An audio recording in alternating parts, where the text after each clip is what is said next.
chapuoso neba fulelele la chapuoso neba futileti obodo silike na ndi Igbo gabane abanye bafu ebulike wepụta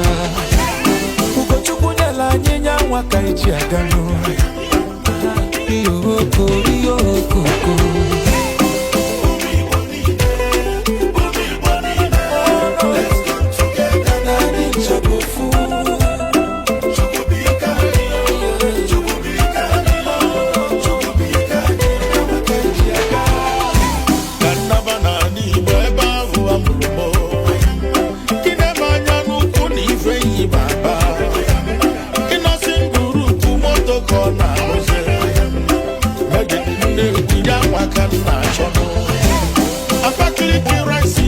Can